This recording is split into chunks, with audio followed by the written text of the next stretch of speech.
सत्संग जी, प्रेमा ने बोला, प्रेम से कहना।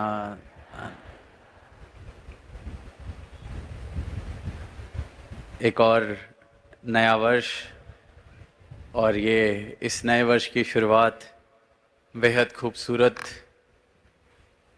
दृश्य से, बेहद भव्य नज़ारे से, इस 58वें महाराष्ट्र के संत समागम से। और जैसे ही साल की शुरुआत होती है,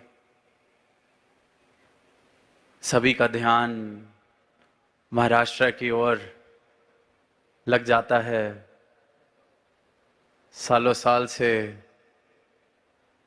लगभग अब 60 वर्ष होने को हैं कि साल की शुरुआत हो, और सभी भक्तों का ध्यान के इस बार महाराष्ट्र समागम भी हिस्से में आ सके, यहाँ भी पहुँच सकें।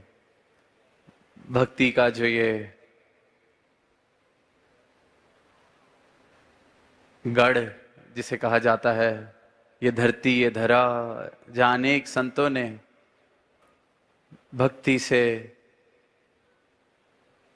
भरपूर जीवन जिए, और ऐसे जीवन जी के मानव मात्र का मार्गदर्शन भी किया।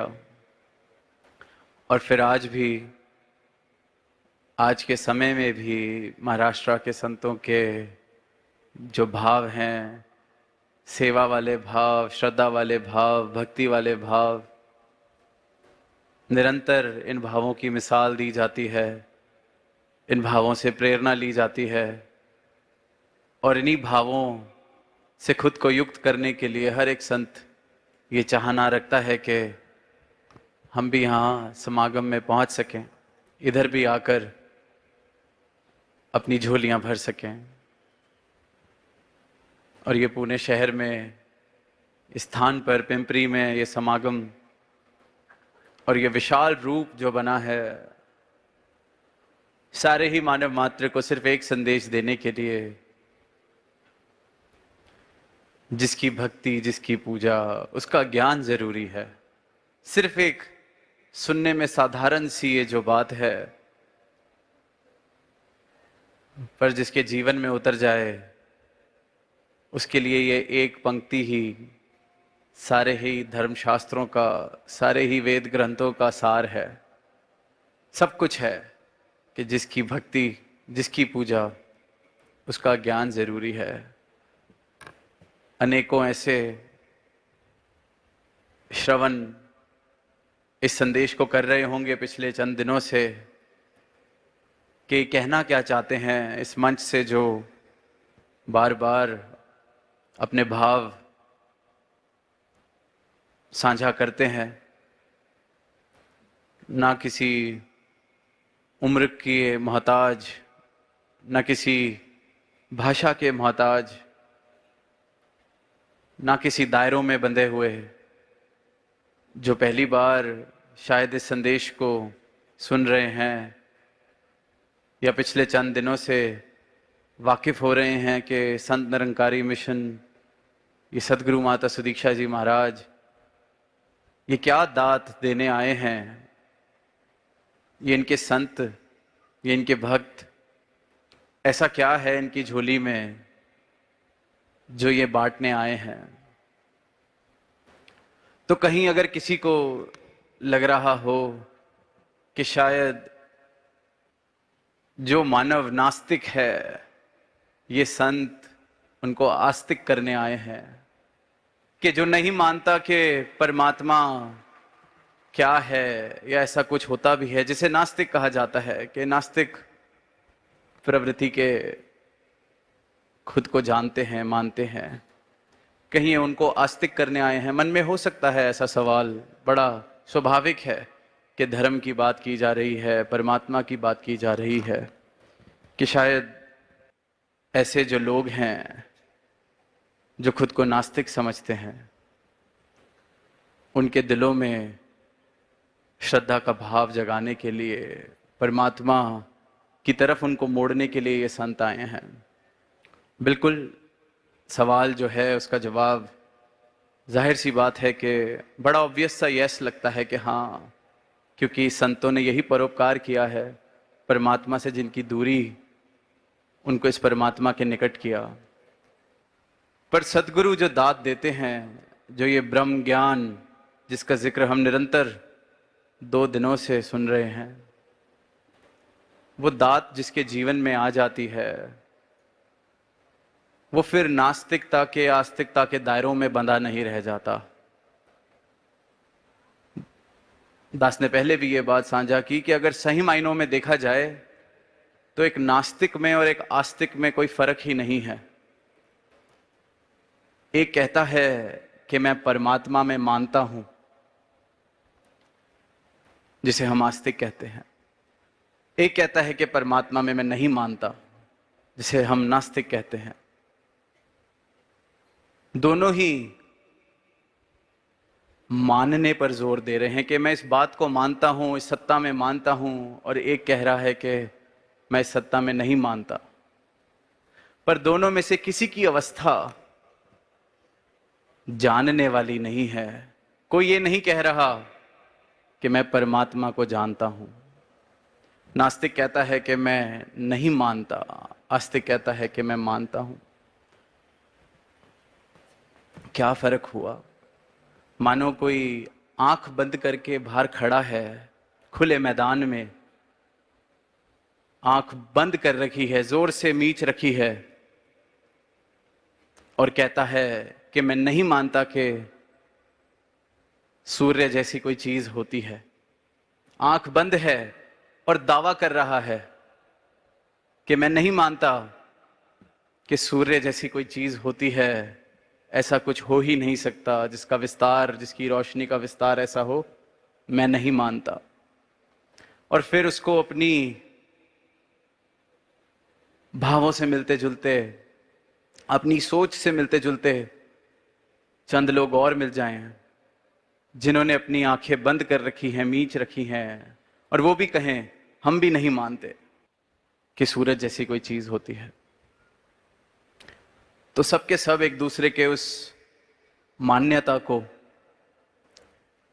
एक दूसरे के उस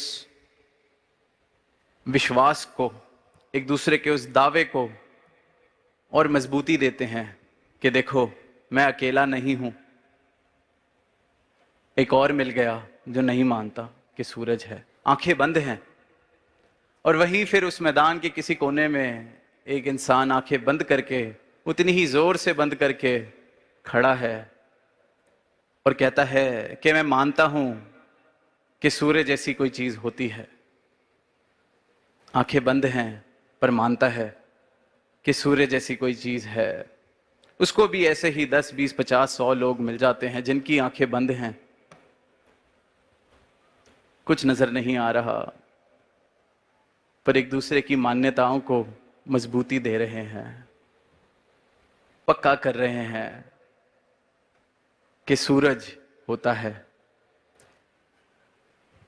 क्या फर्क है आंखें दोनों की, दोनों जो समुदाय बन गए हैं, एक मानता है एक नहीं मानता। दोनों में क्या फर्क? दोनों ही आंखें बंद करके चल रहे हैं। इस बात से कोई फर्क ही नहीं पड़ता कि दोनों में से एक सही साबित हो जाएगा या साबित हो गया है, क्योंकि सूरज जैसी चीज है। पर दोनों की अवस्था को देखा जाए तो एक बराबर, कोई फर्क नहीं, आंखें बंद हैं।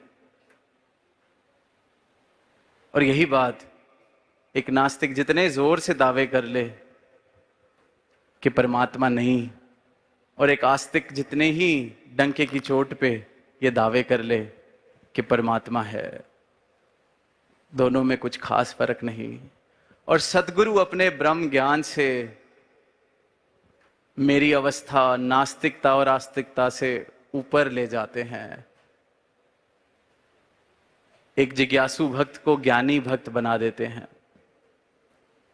फिर उसको ये कहने की जरूरत नहीं पड़ती कि मैं मानता हूं या मैं आस्तिक हूं। वो कहता है मैं जानता हूं, मैंने देखा है, मैंने पाया है। और ये कार्य और ये संदेश और ये भाव एक एक संत पिछले 2 दिनों से जिनको हम सुन रहे हैं, ये कहीं किसी भी रूप में किसी के धर्म को परिवर्तित करने के लिए नहीं आए, सिर्फ और सिर्फ मनोअवस्था को रूपांतरित करने का संदेश दे रहे हैं कि सत्य सिर्फ एक, परमात्मा सिर्फ एक, इसको जाना जा सकता है और यह अवसर है कि इसको जान लिया जाए। और जिसने जान लिया फिर उसको इस बात से फर्क नहीं पड़ता कि कितने लोग हैं ये कहने वाले कि हम वो परमात्मा में मानते हैं, या कितने लोग हैं ये कहने वाले कि वो परमात्मा में नहीं मानते। जब तक तो किसी और के समर्थन का सहारा है मेरे विश्वास में, तो फिर वो विश्वास भी कैसा। अक्सर देखा है कि कोई बहुत दावे से खुद को आस्तिक कहे और कहीं 50-100 नास्तिकों से उसका पाला पड़ जाए, उनकी कुछ वो तार्किक बातें सुन ले,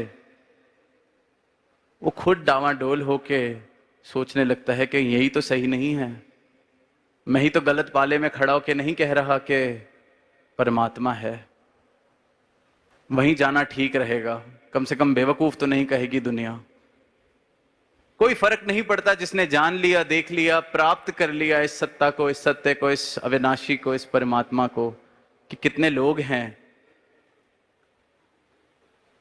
कोई परमात्मा का होना ना होना किसी चुनाव का, कोई इलेक्शन का विषय तो है नहीं कि इस धरती पर कितने लोग हैं जो वोट डालेंगे कि परमात्मा है, या कितने लोग हैं जो वोट डालेंगे कि परमात्मा नहीं है। इंसान वहीं जाना चाहता है जहां समर्थन ज्यादा मिल जाए। जीतने वाली पार्टी के साथ ही हर इंसान खुद को जोड़ना चाहता है। देश में किसकी सत्ता आने वाली है उसी का साथ देना है। जीवन में भी यही हाल है। ये कहां पलड़ा भारी है, क्योंकि दूसरों के समर्थन की जरूरत है, अपना ज्ञान नहीं, अपना बोध नहीं। और सतगुरु जो विस्तार करते हैं मानव का, वो ये विस्तार है कि आंखें बंद करके दावे करने छोड़ दो। मानते हो कि परमात्मा है, बहुत मुबारक है, बहुत मुबारक है। क्योंकि अगर मानते हो कि परमात्मा है तो शायद कहीं ना कहीं जिज्ञासा भी किसी दिन जीवन में आ सकती है कि है तो चलो प्राप्त ही कर लिया जाए, देख ही लिया जाए। नहीं मानते तब भी बढ़िया है, पर आंखें खोलो। और ये बंद आंख से आंख खोलने का जो विस्तार है वो सदगुरु करते हैं। और यही एक ऐसा विस्तार है जो मुझे इस असीम से जोड़ देता है, इस सत्ता से जोड़ देता है, इस परमात्मा से जोड़ देता है।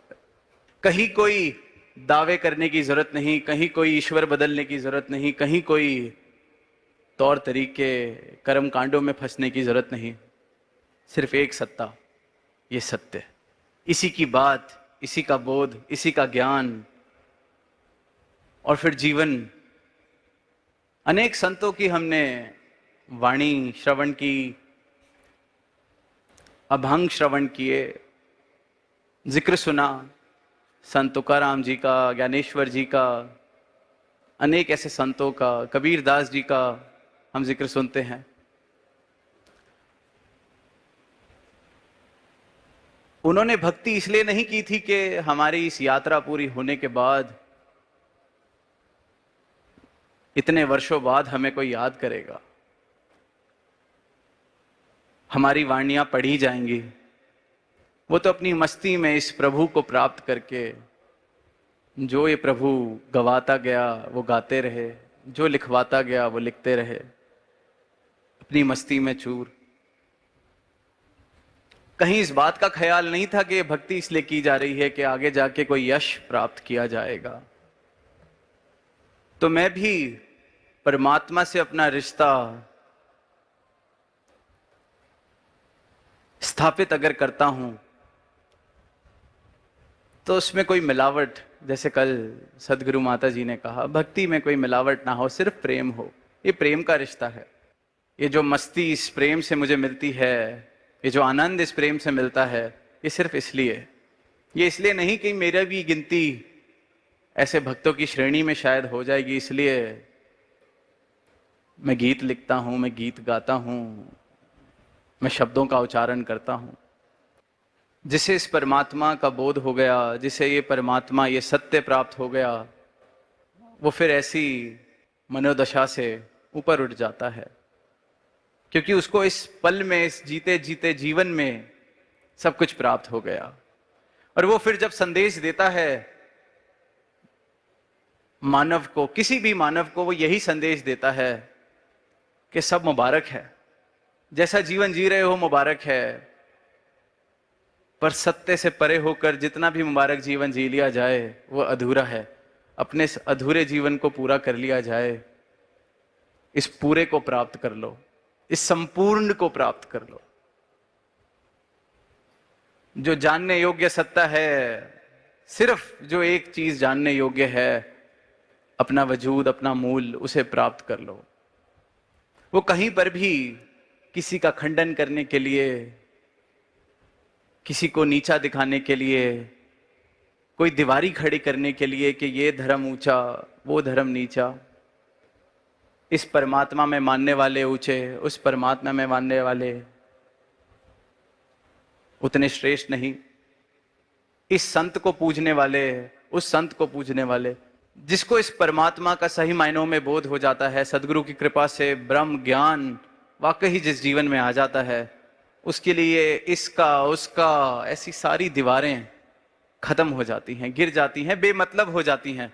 फिर वो भी यही संदेश देता है कि ये जिन संतों को हम बांट रहे हैं, जिनकी पूजा अर्चना करके अपना अपना हम जिनको बना रहे हैं कि मैं इनको मानता हूं, मेरे घर में इनकी तस्वीर, मेरे घर में इनकी वाणी का उच्चारण होता है, उसके घर में उसकी, मैं इन संतों की शिक्षाओं पर चलता हूं, मैं उन संतों की शिक्षाओं पर चलता हूं। ये जो तिवारे इंसान, ऐसी विभूतियां जिन्होंने इस सत्य को प्राप्त करके सिर्फ एक से जोड़ के एकत्व स्थापित करने का प्रयास किया अपने पूरे जीवन से, उनको भी बांट लेता है इंसान अपने अज्ञान की वजह से। ये मेरे, वो उनके। एक कहानी दास को याद आ रही है। एक गांव था, बड़े भोले भाले लोग वहां के, बड़े प्रेम वाले। वो भी अपने ईष्ट में विश्वास रखते, सारा गांव उस ईष्ट में अपने विश्वास रखता, श्रद्धा रखता। अब वहां किसी दूसरे देश से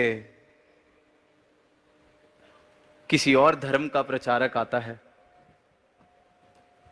वहां प्रचार करने, अपने ईष्ट का प्रचार करने विदेश से एक प्रचारक आता है उस गांव में, जहां भोले भाले लोग, ज्यादा जिनको दुनियादारी की, अगर भाषा में कहें, समझ नहीं दुनियादारी की, चुस्ती चालाकी नहीं, प्रेम वाले लोग, भोले भाले लोग।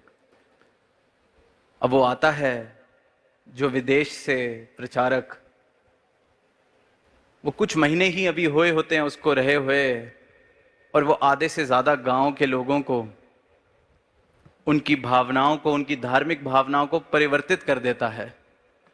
वो गांव वाले अपना परमात्मा, अपना संत, अपना ईष्ट छोड़कर, वो जो परमात्मा, जो भगवान वो विदेशी प्रचारक अपने साथ लाया होता है, उसकी पूजा करनी, उसकी आस्था रखनी शुरू कर देते हैं।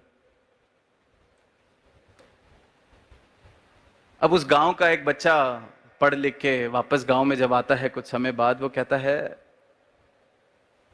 कि जब गए थे तब तो एक ही परमात्मा, एक ही भगवान था इस गांव में, अब दो हो गए हैं। एक विदेशी प्रचारक अपने साथ एक नई स्थापना कर चुके हैं, अलग ही नजारा लग रहा है। मिलता है किसी से, अपने पुराने मित्र से, कहता है ये कैसे बदलाव आया, ये क्या हुआ? हम सब तो जब मैं गया था अपने ईष्ट में विश्वास रखते थे, इसकी बातें करते थे, इस पर हमारी श्रद्धा थी। ये दो परमात्मा कैसे हो गए हमारे इस गांव में? और सारे, जहां तक मैं देख रहा हूं, आधे से ज्यादा गांव वाले, आधे से ज्यादा परिवार वाले अब इस नए प्रचारक के साथ उसके ईष्ट की पूजा कर रहे हैं, उसके प्रति अपनी श्रद्धा रख रहे हैं। वो कहता तुम भी जरा कभी चलना, तुम भी जान जाओगे कि कितना बड़ा परोपकार हुआ है कि ये जो विदेश से आए हैं प्रचारक, कितना बड़ा उपकार हुआ है परमात्मा का कि ये हमारे गांव में आए और हम सबकी आंखें खोल दी। तुम भी देखना, इस परमात्मा की तरफ तुम भी समर्पित हो जाओगे जिसका प्रचार ये प्रचारक कर रहा है। अब वो अगले दिन जाते हैं सभा में और देखता है कि वो प्रचारक अपना प्रचार करने के लिए जो बाकी गांव वाले, आसपास और गांव थे, वहां प्रचार किस प्रकार कर रहे हैं कि दो मूर्तियां लेके वो खड़े होते हैं सबके सामने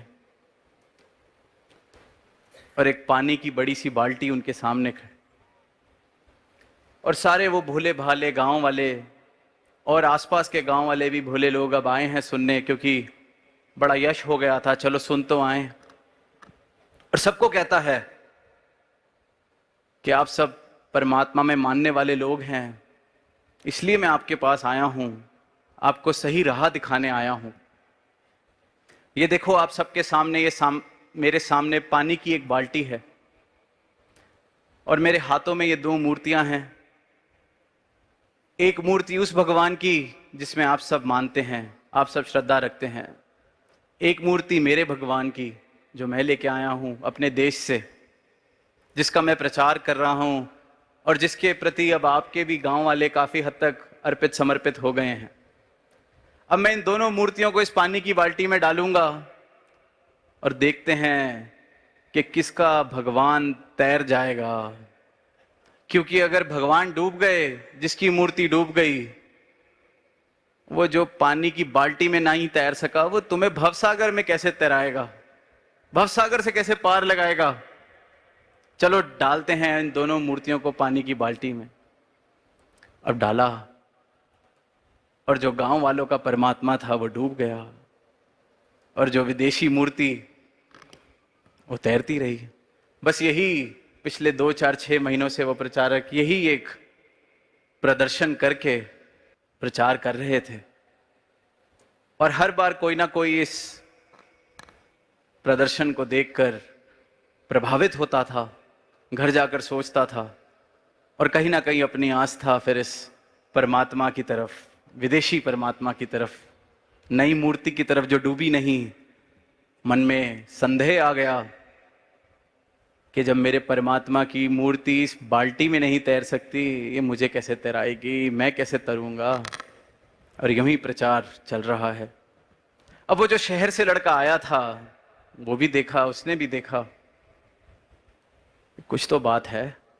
वो ऐसे 2 बारी गया, 3 बारी गया, चौथी बारी गया, 5वीं बार जब ये प्रदर्शन हुआ तो उस विदेशी प्रचारक से उसने हाथ खड़ा करके एक सवाल पूछा। उसने कहा, माफ कीजिए, मैं भी अभी थोड़ी बहुत पढ़ाई करके आया हूं,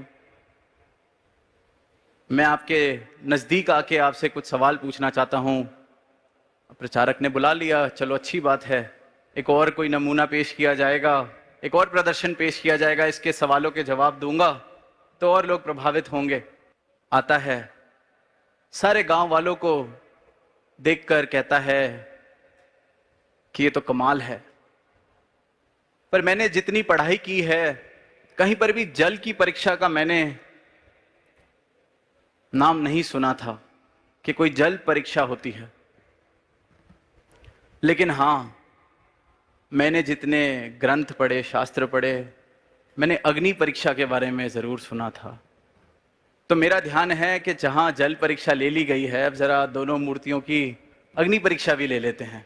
माना आपका परमात्मा श्रेष्ठ है, एक परीक्षा ले लीजिए, मेरे भी मन के संदेह दूर हो जाएंगे, मैं भी फिर आस्था, अपनी श्रद्धा अर्पित समर्पित कर सकूंगा। अब ये बात सुनकर प्रचारक थोड़ा हिचकिचाए, पर अब इतने लोग बैठे थे, उस बच्चे ने खुद ही वो 2 मूर्तियां निकाली, सबको दिखाई और दोनों पर आग लगा दी। अब जो विदेशी मूर्ति थी वो जल गई और भस्म हो गई, और जो अपना गांव वाले भगवान थे वो वैसे के वैसे बढ़िया ठीक एकदम। अब रहस्य ये निकला कि इतनी देर से जो ये जल की परीक्षा चल रही थी, वो जो विदेशी परमात्मा की मूर्ति डूबती नहीं थी, वो लकड़ी की थी। और जो परमात्मा की मूर्ति डूब जाती थी, जो गांव वाले थे उनके परमात्मा की मूर्ति वो लोहे की, वो डूबनी ही थी। और इस प्रकार से सारी ही दुनिया में एक खेल चल रहा है। सारी दुनिया में धर्म के नाम पर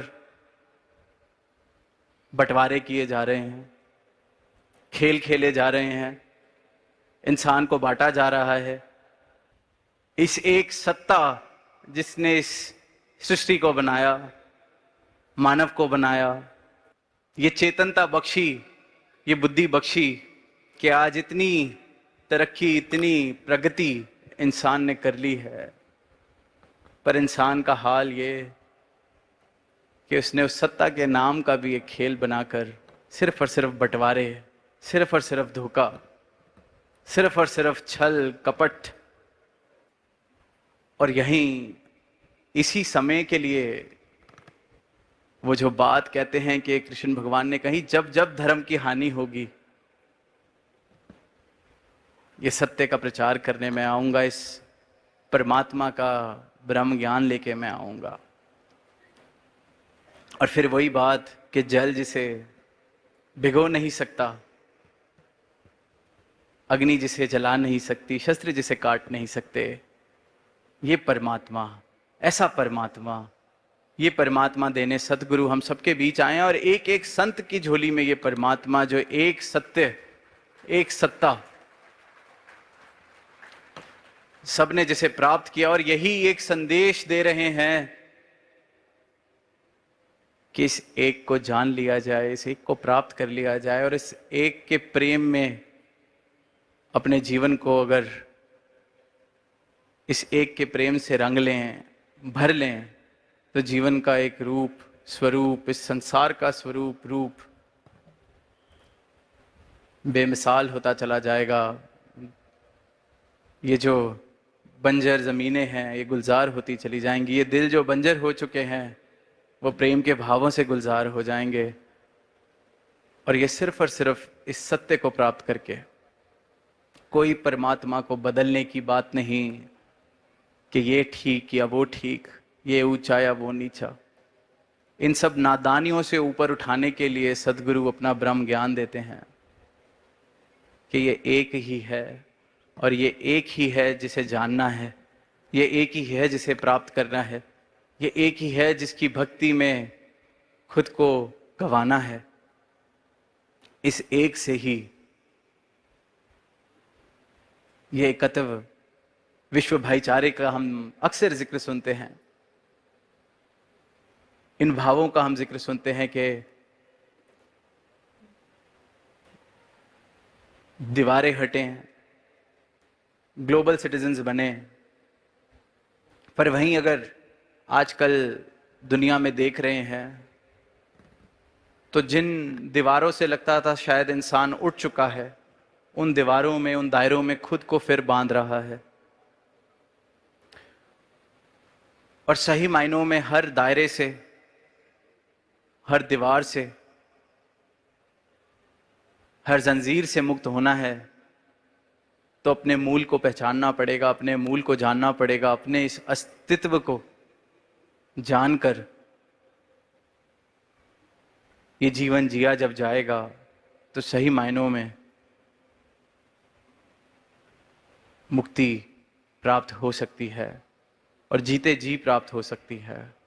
तो फिर यही एक अंत में दास अर्ज, गुजारिश कि इन बातों से हम ऊपर उठ के एक बार अंतर मन में ये सवाल पूछें कि क्या मेरे जीवन में सत्य है, या मैं भी उसी खेल का एक हिस्सा, जो एक छोटी सी कहानी के द्वारा दास ने दर्शाने की या बताने की या साझा करने की एक कोशिश की। बस आँख खोल के देखें, कहीं मेरे आसपास भी मैं भी किसी ऐसे खेल का हिस्सा बन के ना रह जाऊं, या इस सत्य को प्राप्त कर कर सदगुरु के चरणों में आकर भी मैं उस खेल से इतना आदी था, कहीं यहां आकर भी ऐसा ना हो कि उस खेल से खुद को मुक्त ना करा पाऊं। यहां आकर उसी खेल को फिर खेलता जाऊं। ये चेतनता का विस्तार मेरे जीवन में आए। ये आंख बंद करके जीवन जीना मैं छोड़ दूं, आंख खोलकर मैं जीवन जी सकूं, ये विस्तार मेरे जीवन में आए। इन्हीं शब्दों से दास इजाजत चाहेगा। प्रेम से कहना धन्यवाद।